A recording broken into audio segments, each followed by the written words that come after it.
Today we're going to be looking at doing a self-portrait foam reduction print. You'll need a non-sharp pencil that you can use on top of your picture, or an alternative that works even better sometimes is a blue or red ink pen, because you can see where you've already traced. I'm going to wrap this paper around my sheet of foam so I know where my edges are while I am working. That's important because you don't want to go off an edge and have part of your portrait cut off. Once it's nice and flat and even on there, I'm going to trace around the main edges. When you're doing this, you want to push firmly so that it's starting to dent the foam underneath, but not so hard that you're ripping your paper. You want to find those contour edges, the edges that go around the outsides of things. We're not going to worry about doing shading and shadowing, things like that, and value at this point of our printmaking process. When you're doing hair and ears, you can just find the basic lines. Again, we're not drawing every hair on your head. We just want to get the general outline and the shape of the direction that things are flowing. That's all you'll need, is to use those lines to show directional flow. You'll do this throughout your entire image until you have all of the main things traced: eyes, nose, mouth, ears, hair, neck, shirt, those types of objects. Once you have done that, you can lift off the paper, take your pen or pencil, and you're going to retrace all of those lines that came through on the foam. And this time you want to press firmly, still gently. You don't want to poke a hole in your foam, but firmly enough that they really show up. And you can go through at this part and you can add in additional lines on things like the hair or in your irises, that lip line that cuts your lips in half. Things that you want to have show up in your final print. You'll add those during this portion here. You're going to trace over all the hair, the eyes, the nose, the mouth, all of those things you had in there before, and then go back and start adding in some additional lines. Now, they don't all have to be realistic. When you get to some areas, you might think of them more of a Zentangle, where you can change the direction of the line.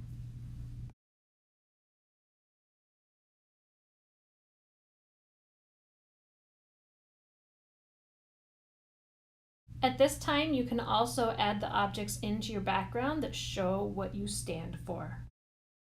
For the printmaking part, we're going to need your plate. I traced mine with a red pen, some printing ink, 2 brayers, one for rolling the ink and one for rolling your print out on your paper, the ink tray, a couple of palette knives to scoop out the ink, and you're going to want to clear your pathway. And you want to have a sheet underneath everything too, so it doesn't get on your table space or working space. Now, these might be a little runny. You can see that it's sort of separated out the water. I'm going to mix this up. You may need to, or if somebody right before you use the ink, you won't have to do this. When we're using the ink, we want to use it sparingly. So even though I'm mixing up a whole bunch and this palette knife's a little larger, I'm going to let it drip off so there's not too much on there. All I really do is close this up and I set down my palette knife and then I scrape it a little bit across here. This might even be a little more than actually what I really want. So I can always scrape some up with my palette knife and then put it back into the jar, kind of like when you're making a peanut butter or jelly sandwich. Then you want to take your brayer and you want to roll it. And I'm not just rolling it back and forth, I'm rolling it down. See, this is rolling it back and forth and spreading it around, but you want to roll it down, up, and around like this so that it covers your entire brayer. You're going to spread it out all over, and what you really want to start hearing is a zippy, sticky sound, right? So it's going to make like a sound when you're going through it, and it'll start picking up the tray when you kind of get that right amount on there. Now, when you go to roll out your print, you want to go vertically first, cover the area, but not too hard. You want to leave those lines showing. That's important. And then you're going to go horizontally. And you're going to carefully pick this up because this ink will stain. You can put down your sheet of paper. You want to center it on that sheet of paper and then just put down one edge and hold it and drop the other edge.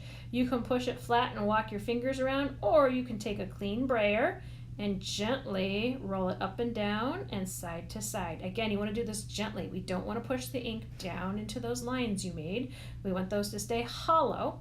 If you have any ink on your fingers, try and get it off before you touch your final paper. Hold it in one corner and then peel up the plate with the other. and you can reveal your print. Now, I want you to do this 2 times because it takes a little practice to get the hang of it. If you got too much ink on the first time, then you can just go ahead and grab that brayer. Don't put more ink on it and just roll it out again so it's a little drier this time. Or maybe you didn't have enough ink last time and you need a little bit more. Grab that second sheet of paper and do the same thing. You'll notice I'm doing this in real time. I'm not speeding up the film. It literally just takes you less than 5 minutes to do this process and to have 2 of these printed, which means everybody in your small table group should get a chance.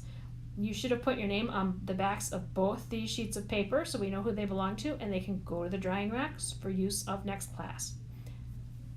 Now, if you're leveling up, Mrs. Carnegie is going to show us how we can do 2 colors, a duo-color print. And what you're going to want to do is have both of these colors, any 2 colors. Remember, they're going to combine in the middle, so pink and blue are going to make a purple as we move across. And you're just going to take a little tiny bit, just like this, put it across the top of one color. Then you're going to take your second color, and we're going to do the same thing. We're just going to put a little line across the top of our plate right next to it. And I want you to notice when Miss Carnegie does this, she doesn't put anything here in the middle because that will occur when we start using our brayer, okay? So she's going to take that brayer and she rolls it up, down, and over, just like we talked about before, and then back and forth a little bit. She is not going side to side until she gets a little further in, and now she's just going to move a little to the right and a little to the left, and then a little to the right and a little to the left. You also see how it's getting nice and sticky. It keeps popping the tray up off the table. It makes those really tiny little sticky marks in there. That's perfect. And you notice as we gently go back and forth, it goes from pink to the purple blend into the blue. So this is a nice blend pattern that she's done. Now, you do not want the whole thing to turn purple. Please keep pink on the pink side, blue on the blue side. So you notice she is not turning her brayer sideways. She's getting it so that it's a nice blend from one color into the other. And when you do this, you can't just start in the middle. We want to start on the edge. So that means the pink is going to start on the edge, and she rolls straight up the paper. She doesn't go sideways, right? She picks up a little bit more of that color right in the middle of the tray. And then she's going to do it one more time just to make sure there's enough ink on there. Straight up, okay? Now she has to do the other side. And you could go pink on top of blue, but you don't want to do that really if you want a nice blend. So she turns it over to match the blue to the blue that's already there, and then makes the other edge pink. So she's going to roll it up and back so that there's enough ink on there. If you don't think there is, and she can tell, she's looking to see if there's any black spaces still showing, she's going to cover that up again with the color. Now she has this beautiful blend on this plate. And what we're going to do is we're going to put it just in the middle of that paper like we did for the black ones, except we're going to do it for the blend. Put it down, and she's going to show you with her hands. You can also gently make a fist and rub the plate on there, or keep a flat palm and rub that plate on there. You don't want to rub it so hard the lines don't show up, right? You just want to have it nice and smooth, but all the way out to the edges so that you're not missing any of that. And then when you peel it up, you'll see the beautiful blend that's on here. Hold your paper and peel up the foam plate. And now you can see it goes from that pink to purple to blue to purple to pink again. Beautiful.